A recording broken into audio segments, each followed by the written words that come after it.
একটি ঘটনা প্রাচীন যুগের বর্ণনা করেছেন, ইসলাম আসার পূর্বে, নবী সাল্লাল্লাহু আলাইহি সাল্লামের পূর্বে, যে একটি লোক 99টি লোককে হত্যা করত। ওই লোকটি 99টি লোককে খুন করেছিল, 99টি লোককে খুন করেছে। খুন করার পরে তার দিশা হয়েছে যে হাই, জীবনটা কি করলাম, বরবাদ করে দিলাম। অনেকে এরকম বড় বড় ডাকাত আছে, চোর আছে, যাদের শেষ জীবনে হুঁশ হয়, খেয়াল হয়। অনেকে হজ করে গেছে, আমার এলাকায় এক বড় ডাকাত ছিল, হজ করে গেছে, শেষ জামানে হজ করে গেছে। আল্লাহ যেন তার তওবা কবুল করে, গুনাহ খাতা মাফ করে দেয়। তো এরকম হতে পারে।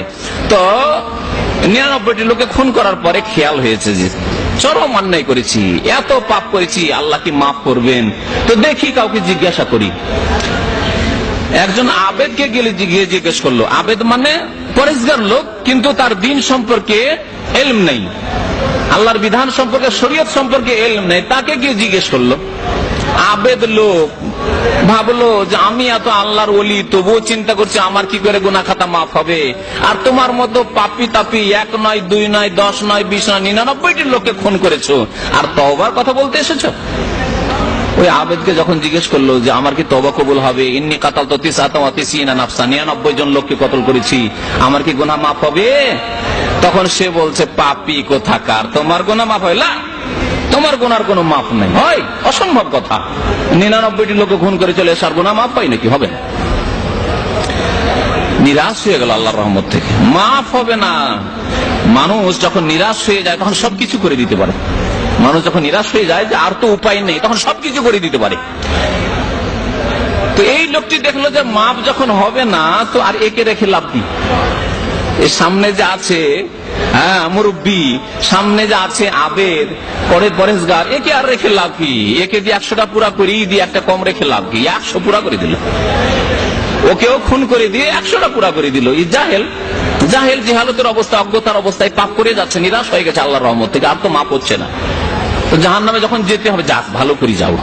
এরকম কিছু জাহেল মূর্খর আজকালও আছে, এত পাপ করেছি, জাহান্নামে তো যেতেই হবে, তার নামাজ রোজা করে কি হবে, যা হওয়ার হয়ে গেছে। আউযুবিল্লাহ, এখনো সময় আছে, এখনো সময় আছে, ফিরে আসেন। এটি হচ্ছে শরীয়তের কথা, এটি হচ্ছে কোরআন এবং হাদিসের কথা।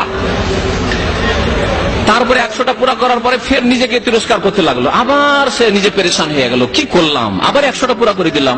দেখি লোকজনে বলল যে অমুক এলাকায়, অমুক ডিস্ট্রিক্টে, অমুক দেশে একজন ভালো আলেম আছে, দিন সম্পর্কে, তাওরাত ইনজিল সম্পর্কে যথেষ্ট জ্ঞান রাখে, তাকে গিয়ে জিজ্ঞেস করো, তার কাছে তোমার সমস্যার সমাধান হইতে পারে। গেল সেখানে, বেরিয়ে গিয়েছে, গিয়ে জিজ্ঞাসা করলো, বললো যে হ্যাঁ অবশ্যই আমি 100টি লোককে খুন করেছি, কিন্তু দেখেন, জিজ্ঞাসা করছে আলেমকে যে আমি 100টি লোককে খুন করেছি, আমার কি হাল্লি মিন তওবা, আমার তওবা কবুল হবে? সে তো আলেম, দিন সম্পর্কে জ্ঞান আছে, তাওরাত ইনজিল সম্পর্কে জ্ঞান আছে। বললো যে মাইয়াহুলু বাইনাকা ওয়া বাইনা তাওবা, তোমার মাঝে আর তওবার মাঝে, আল্লাহর মাঝে কে আর সৃষ্টি করবে?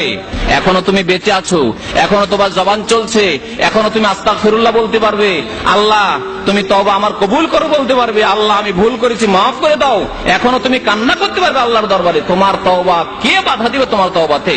আর তোমার মাঝে আর আল্লাহর মাঝে কে আর সৃষ্টি করবে? কোনো আড় নেই, কোনো পর্দা নেই, অবশ্যই তওবা কবুল হবে। এক কাজ করো, তোমার তওবা তো কবুল হবে, কিন্তু যেই দেশে পাপ করেছে সেখানে থাকিও না। কারণ যেখানে, যে বন্ধু মহলে আপনি পাপ করেছেন, ওখানে যদি থাকেন, আর যদি বলেন, সিগারেটের ক্ষেত্রে আমি একটা উদাহরণ দিয়ে বলছি, সিগারেট ছেড়ে দিলাম, কিন্তু যত বন্ধু বান্ধব আছে সবাইকে নিয়ে সিগারেট খেতেন, কালকে গিয়ে বলছেন যে ভাই আর সিগারেট খাবো না, আমি তওবা করেছি, ওই জালেম বন্ধুরা, ওই গুনাহগার বন্ধুরা জবরদস্তি করে আপনাকে সিগারেট খাওয়াবে।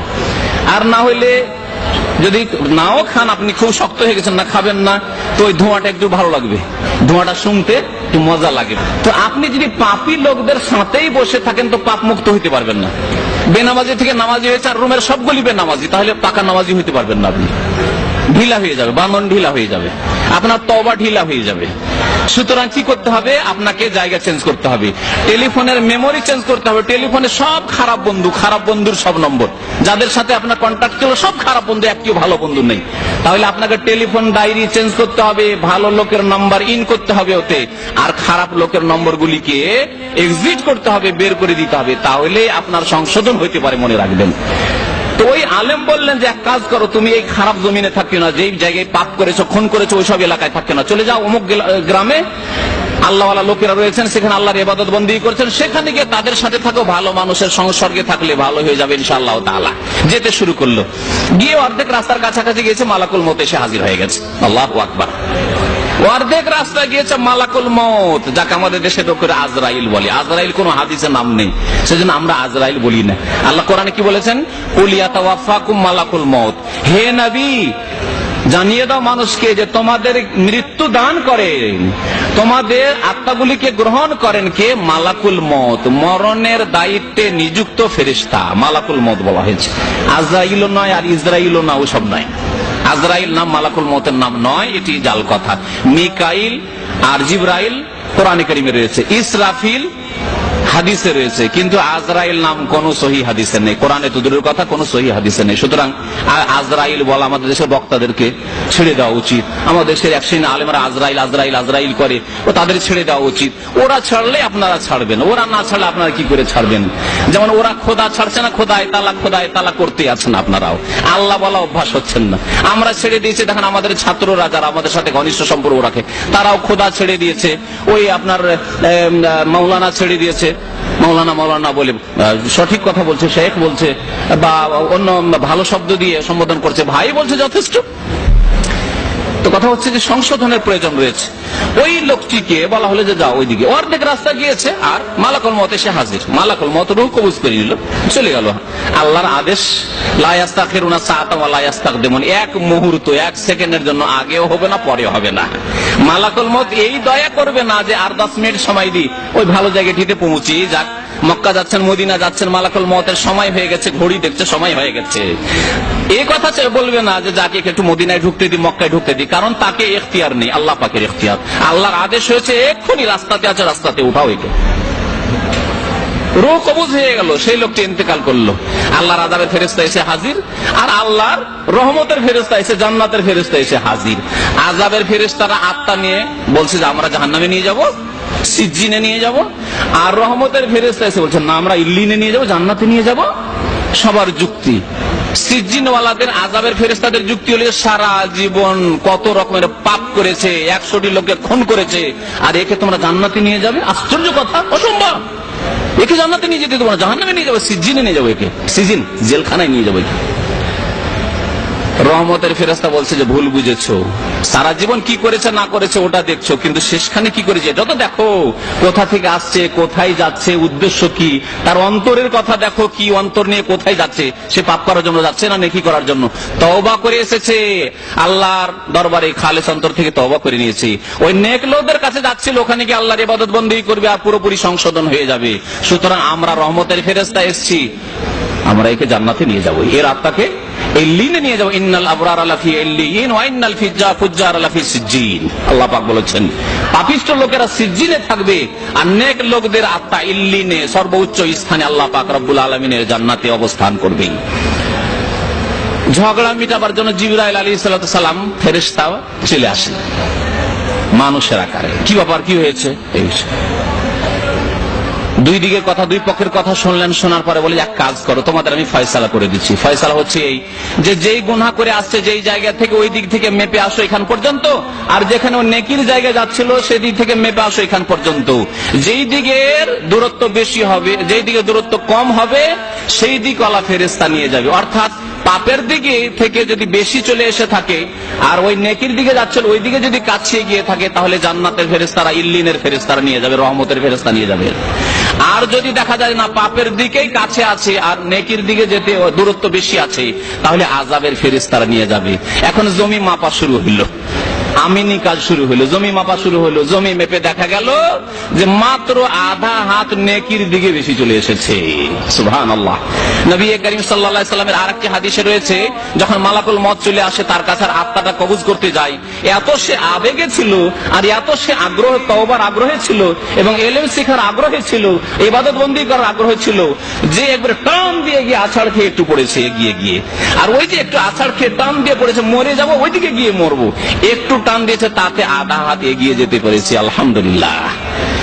100টি লোক খুন করার পরেও যখন তওবা করে ফিরে এসেছে, আল্লাহ পাক তার গুনাহ খাতা মাফ করে দিলেন। আল্লাহ পাক রব্বুল আলামিন গুনাহ খাতা মাফ করলেন তার, আর ফেরেশতারা, রহমতের ফেরেশতারা তার আত্মাকে নিয়ে ইল্লিনে চলে গেলেন। আল্লাহ পাক যেন আমাদের সবাইকে তওবা করার তৌফিক দান করেন। আল্লাহ পাক আমাদের অতীতের সমস্ত গুনাহ খাতা আল্লাহ যেন মাফ করে দেন। আল্লাহ পাক ইরশাদ করেছেন, সময় কতক্ষণ আছে তওবার। আয়াতটি শুরুতে পাঠ করেছিলাম, ইন্নামাত তাওবাতু আলাল্লাহি লিল্লাযিনা ইয়ামালুনা সুআ বিজাহালা। তওবা তো তাদের কবুল হবে যারা অজ্ঞতার সাথে ভুল করেছে, ভুল হয়ে গেছে। সুম্মা ইয়াতুবুনা মিন করিব, ভুল করার সাথে সাথে খুব দ্রুত তওবা করে নেয়। ভুল করে বছরকে বছর চলে গেল, জিন্দগি পার হয়ে যাচ্ছে, নামাজ পড়ছেন না, সংশোধন করছেন না, ভুল ছাড়ছেন না, পাপ ছাড়ছেন না, অন্যায় ছাড়ছেন, এমন না। ইয়াতুবুনা মিন করিব, তাড়াতাড়ি করে তওবা করে নিলেন। ফাউলাইকা ইয়াতুবুল্লাহু আলাইহিম, আল্লাহ তাদের তওবা কবুল করে নেবেন। আল্লাহ পাক গফুরুর রহিম। ওয়ালাইসাতিত তাওবাতু লিল্লাযিনা ইয়ামালুনা সাইয়্যাত, আল্লাহ বলেন ওদের তওবা কবুল হবে না যারা গুনাহ করে। হাত্তা ইযা হাদার আহাদুল মউত, সারা জীবন গুনাহ করতে করতে মওত চলে আসলো, ভাবছে আমার মওত আসবে 70 বছর বয়সে, অথচ 30 বছর বয়সে হঠাৎ করে রাত্রে শুয়েছে আর হার্ট অ্যাটাক, মরে গেল। পাপ করতে আছে, নামাজ পড়বো, আমার বাবাই শুরু করেছে 50 বছর বয়সে, তো আমিও 40-50 গিয়ে শুরু করব। আমাদের দেশে অনেকে এরকমই আছে, বাপ চাচাকে দেখে যে ওই 50-60 বছর বয়সে নামাজ শুরু করেছে, 50-60 বছর বয়সে পাপ করা ছেড়েছে, সুদ খাওয়া ছেড়েছে, ঘুষ খাওয়া ছেড়েছে, রিটায়ার হওয়ার পরে চাকরিজীবী যা রিটায়ার হওয়ার পরে ঘুষ খাওয়া ছেড়েছে, তারপরে হজ করেছে, মনে করছে আমিও পাপ করা ছাড়বো পরে, আর হঠাৎ করে মওত চলে আসলো। আর হাত্তা ইযা হাদার আহাদুল মওত ক্বালা ইন্নী তুবতু আন, তখন তওবা করছে, আল্লাহ আমি তওবা করছি। তার তওবা কবুল হবে না, মওতের সময় তওবা করলে তওবা কবুল হবে না।